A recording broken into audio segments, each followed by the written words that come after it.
রাধে রাধে বন্ধুরা, আশা করছি তোমরা সবাই খুব ভালো আছো। আমিও খুব ভালো আছি। কাল ছিল রোববার, আর কাল হচ্ছে 1 তারিখ ডিসেম্বরের। তো এবার কাল হচ্ছে দত্তবাড়িতে ছিল আদ্যা মায়ের বাৎসরিক পুজো। তো সেই পুজো উপলক্ষেই কিন্তু নিমন্ত্রণ ছিল, আর তাই চলে গেছিলাম মায়ের দর্শন করতে। আর এখানে দেখো, সবার আগে প্রসন্নময়ীর দর্শন তোমাদের করাই।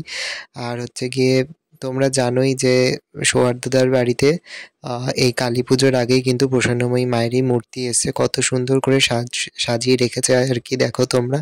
আর পাশে যে শাড়ি পরানো রয়েছে ফটোতে, সেটাই কিন্তু আদ্যা মায়ের ছবি।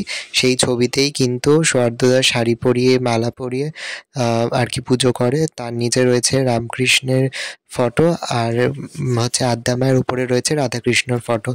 যেমন আর কি আদ্যাপীঠে থাকে, তো ঠিক সেইভাবেই কিন্তু এখানেও রাখা।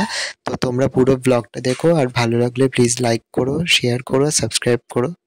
আর বন্ধুরা দেখো, আজকে কিন্তু প্রসন্নই মাকে এতটাই সুন্দর লাগছে, পুরো কি সুন্দর অপরূপ সুন্দর, মানে মায়ের রূপ দেখো। আজকে মাকে একটা কি সুন্দর লাল রঙের বেনারসি পরানো রয়েছে। আর তারপর দেখো এখানে সৌহার্দ্যদা কিন্তু আরতি করছে। আর এখানটায় দেখতেই পাচ্ছ যে কতটা সুন্দর করে নিষ্ঠা সহকারে কিন্তু মায়ের এখানে নিত্য পুজো আর কি হয়।